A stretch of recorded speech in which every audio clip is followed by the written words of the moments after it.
SCP-670. Object Class, Safe. Special Containment Procedures.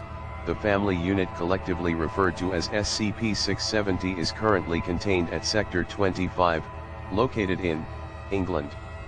Members of SCP-670 are to be contained in a shared 12M×6M holding cell, observed via surveillance camera.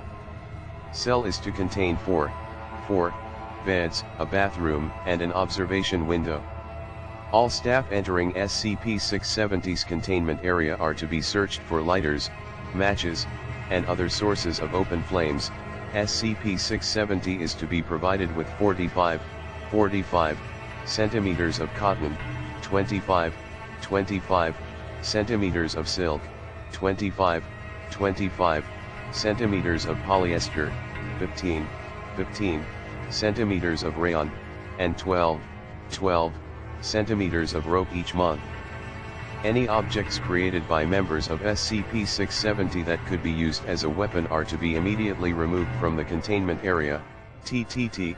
Description: SCP-670 is comprised of 4 roughly humanoid individuals: SCP-670-1, SCP-670-2, SCP-670-3, and SCP-670-4, who refer to themselves collectively as the Cotton Family. SCP-670-1 and SCP-670-2 appear to be the father and the mother of the family, judging by their height and comments made in interviews, while SCP-670-3 and SCP-670-4 are the children of the family. Members of SCP-670 possess a thin outer layer of hardened clay skin, showing signs of deterioration from over a long length of time. Under this, the organs, flesh, and nervous system are composed entirely of different types of thread. The majority of the thread used is cotton, but large amounts of silk and polyester are also present. Small amounts of rayon and nylon are also noted in the internal organs. The skeleton is composed of rope knotted into a suitable shape, and the fingers of SCP-670 members seem to be rusted sewing needles. Members of SCP-670 have demonstrated an advanced aptitude for the use of thread, using their fingers to create extremely complicated objects, such as suitable eating implements and seating, in a short amount of time. Notable objects created by members of SCP-670 include 1. Bicycle, functional, 1. Television, non-functional, 1. Clock, functional, 1. Roast chicken, consumed by members of SCP-670, 1.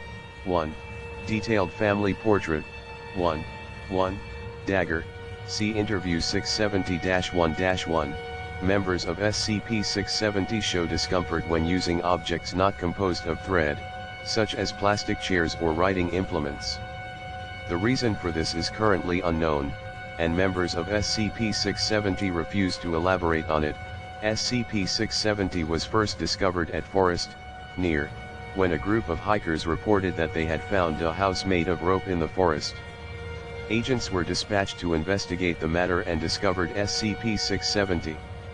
The hikers were dosed with Class A amnestics, and SCP-670 was brought into containment without incident. Interview SCP-670-1-1, interviewed, SCP-670-1, interviewer, Dr.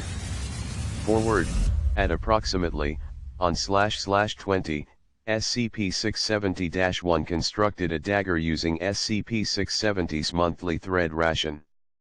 The dagger was immediately confiscated and SCP-670-1 brought in for questioning. Begin log. SCP-670-1 is brought in by security. Dr. Hello, SCP-670-1. Please, have a seat. SCP-670-1, looks down at seat. Do you have any other chairs, Doctor? I'm afraid not. SCP-670-1, can I stand, Doctor? No. SCP-670-1 sits down. SCP-670-1, so, what's this about, Doctor? I understand you made a dagger earlier today. What did you intend to do with it? SCP-670-1 seems confused at this point. SCP-670-1, I don't see what, oh. Oh my goodness, no. I'm not a violent man, sir, doctor. I see. However, if you didn't intend to escape, what was it for? SCP-670-1, rodents, sir, doctor.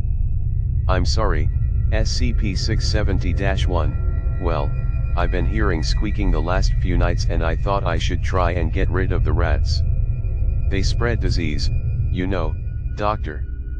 Alright, well, while you're here, SCP-670-1, I'd like to ask you a few questions. SCP-670-1, I'll try my best, sir, doctor. Can you please tell me where and when you were born? SCP-670-1, 18, sir, doctor. Do you have any relatives? SCP-670-1, yes, sir, my 2 children, Alfie and Elizabeth, doctor. I mean parents. SCP-670-1, oh, you mean Grandad Cotton, doctor. Can you tell me more about Grandad Cotton? SCP-670-1, SCP-670-1, well, he was a clever guy, good with his hands, gestures at himself, as you can see, don't really remember much about him, he died a while back. Great guy, though, doctor. Well, can you tell me how you met your wife? SCP-670-1, appears uncomfortable, I don't quite remember that, sir. It was a long time ago, doctor. Well, that's all for now. SCP-670-1, please return to your containment area. We won't tolerate weapons again. SCP-670-1, sorry, sir, end log, closing statement. SCP-670-1 was returned to the containment area and is currently under heightened surveillance. Incident 670-1, SCP involved, SCP-670, date, / location, SCP-670 containment area, description, 7:40 p.m., members of SCP-670 are consuming a polyester steak. SCP-673's eating implements slip out of its hands. SCP-670-3 suffers a small laceration on its left leg and attempts to conceal it. Other members of SCP-670 do not notice this laceration. 8:10 p.m., members of SCP-670 are conversing while seated. SCP-670-3 stands to get up, but stumbles, revealing its injury. The other members of SCP-670 quickly approach. 8:11 p.m., SCP-670-1 and SCP-670-4 restrain SCP-670-3. SCP-670-2 begins to carefully remove outer clay layer from SCP-670-3. SCP-670-3 vocalizes its distress at this point, and continues to do so until 8:19 p.m. 8:13 p.m., SCP-673's outer layer is completely removed. A stitched-together inner layer of red cotton is visible. SCP-670-2 begins to unstitch this inner layer. 8:15 p.m., SCP-670-2 deposits unstitched cotton thread on the cell floor. Inner workings of SCP-670-3 are now visible, including the heart and lungs. SCP-670-2 begins unstitching the lungs. 8:17 p.m., SCP-670-2 deposits unstitched polyester thread from the lungs next to the cotton thread. SCP-673's attempts to escape become less violent. SCP-670-2 begins unstitching the heart. 8:19 p.m., SCP-670-2 deposits unstitched nylon and polyester from the heart. SCP-670-3 ceases movement and vocalizations at this point, presumed dead. Central nervous system, brain, and skeleton are now visible. 8:25 p.m., SCP-670-2 has unstitched the brain and central nervous system. Begins untying the skeleton.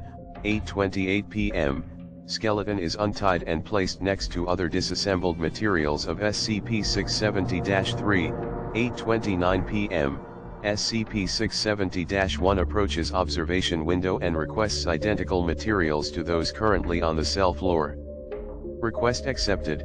8:34 p.m., requested materials are brought in by 2D class personnel. SCP-670-2 requests that the clay skin is not removed, but other materials are delivered without incident. The materials that comprised SCP-670-3 are retrieved for further study. 8:35 p.m., SCP-670-2 begins creating an identical copy of SCP-670-3 from the delivered materials. 8:44 p.m., clay skin is applied to copy. Copy of SCP-670-3 is completed. SCP-670-1 refers to it as Alfie Cotton. 8:45 p.m., SCP-670 retires to their beds. Retrieved materials contain no anomalous properties, but study is still ongoing.